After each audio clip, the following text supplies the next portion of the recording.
اس وقت جو لاہور میں جو کچھ ہو رہا ہے اور ایک اکھاڑا بن چکا ہے، جیسے عمران خان نے ملک کو ایک کلچر دیا ہے کہ وہ ریاست کو کمزور کرے، ریاستی اداروں کو کمزور کرے۔ آج اس نے اپنی پوری پارٹی کو ریاست کے مقابلے میں لا کھڑا کر دیا ہے۔ یہ ایک باغیانہ روش ہے اور ریاست کو اپنی رٹ قائم کرنے کے لیے اس کو ہے کہ وہ قانون کی عملداری کے لیے اپنے تمام تر وسائل بروئے کار لائے۔ اس حوالے سے جو کچھ اس وقت تک ہو رہا ہے، اس میں ہم یہ سمجھتے ہیں کہ ہماری عدالتوں کو ریاست کو طاقتور بنانے کے لیے کردار ادا کرنا چاہیے۔ اس وقت تک جو کچھ نظر آ رہا ہے اس میں عدالتوں کے رویے سے بھی ریاست کمزور ہو رہی ہے اور باغی قوتوں کی حوصلہ افزائی ہو رہی ہے۔ تو صورتحال بہت حساس ہے۔ آج اگر اس قسم کی کوئی اس کے اشیر بھی کوئی مذہبی جماعت کرتی تو آج اس کو دہشت گرد بھی قرار دیا جا چکا ہوتا، آج اس کو باغی بھی قرار دیا جا چکا ہوتا، آج اس کے خلاف فوج بھی حرکت میں آ چکی ہوتی۔ لیکن کیا وجہ ہے اور کون سی وہ قوتیں ہیں کہ جو عمران خان جیسے فتنے کو تحفظ فراہم کر رہے ہیں اور ان کو سپورٹ دے رہے ہیں؟ طرفہ تماشا یہ ہے کہ پہلی مرتبہ ایک بے رحم لیڈرشپ نے اپنے کارکنوں کو بطور ڈھال کے استعمال کرنے کی کوشش کی ہے۔ وہ قانون سے فرار ہونے کی کوشش کر رہا ہے۔ ایک طرف کہتا ہے ریاست مدینہ میں قانون کے سامنے سب برابر تھے، اور آج جب کوئی قانون ان کے خلاف حرکت میں آتا ہے تو پھر وہ ان کے خلاف حرکت میں نہیں آنا چاہیے، وہ مستثنیٰ ہونے چاہیے، ان کی گرفتاری نہیں ہونی چاہیے۔ کس کی گرفتاری نہیں ہوئی؟ کیا آپ کی حکومت میں لوگوں کی گرفتاری نہیں ہوئی؟ اور آپ ایک کے خلاف بھی کوئی الزام ثابت نہیں کر سکے۔ آپ اپنے آپ کو قانون کے حوالے کریں، آپ عدالت میں اپنا مقابلہ کریں، اپنا کیس لڑیں۔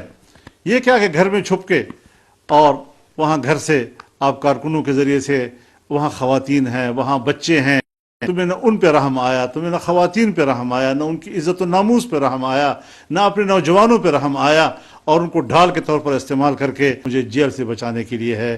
میرا کارکن وہ صرف قانون کی عملداری کو روکنے کے لیے ہے اور اس کے علاوہ اس کا اور کوئی ایجنڈا نہیں۔ ہم کہہ چکے ہیں، بار بار کہہ چکے ہیں کہ عمران خان پاکستان کو کمزور اور اس کے بعد اس کے خاتمے کا ایجنڈا رکھتا ہے، لہذا ایک ایک عمل اور ایک ایک ان کا اقدام وہ ہمارے اس خدشات کی تائید کر رہا ہے۔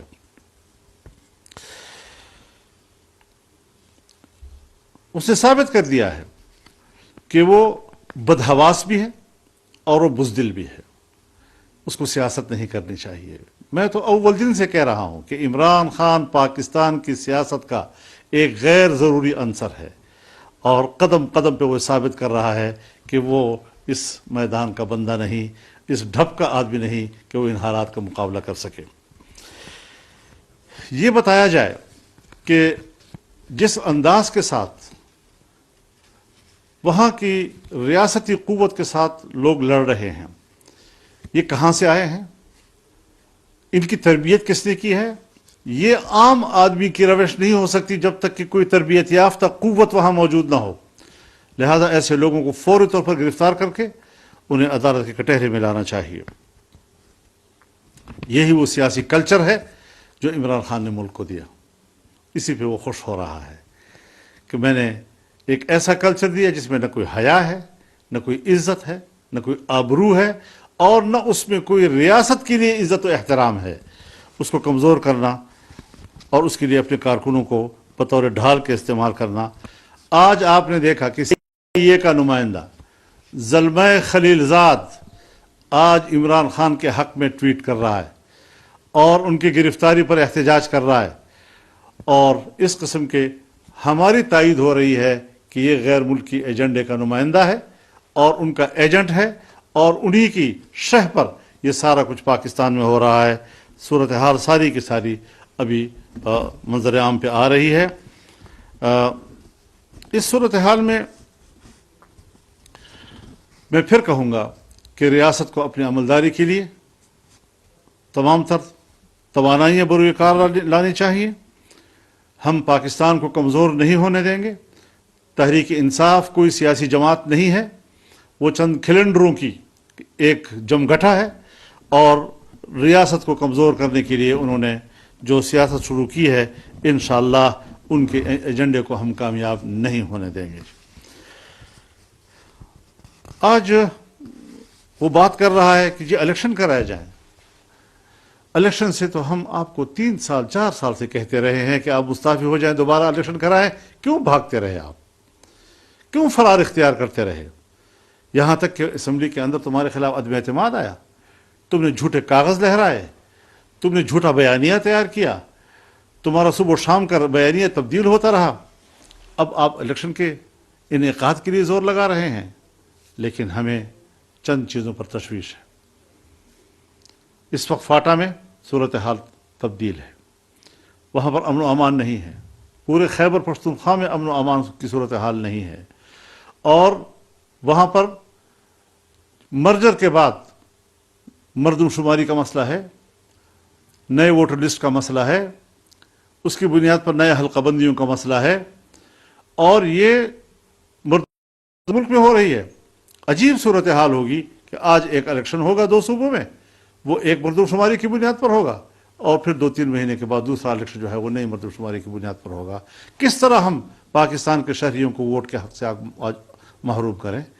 اور پھر ملک کو اقتصادی حوالے سے بھی دیکھنا ہے کہ کیا اس کے پاس الیکشن کمیشن کو محفوظ الیکشن کرانے کے لیے، پرامن الیکشن کرانے کے لیے وسائل موجود ہیں، فنڈز موجود ہیں یا نہیں ہیں۔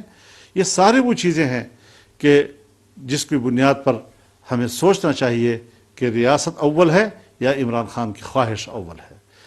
عمران خان نے اسمبلیاں خود توڑی ہیں، اور لیڈرشپ کے اپنے حکم سے توڑوائی ہیں، یہ وزرائے اعلیٰ نے نہیں توڑی ہیں۔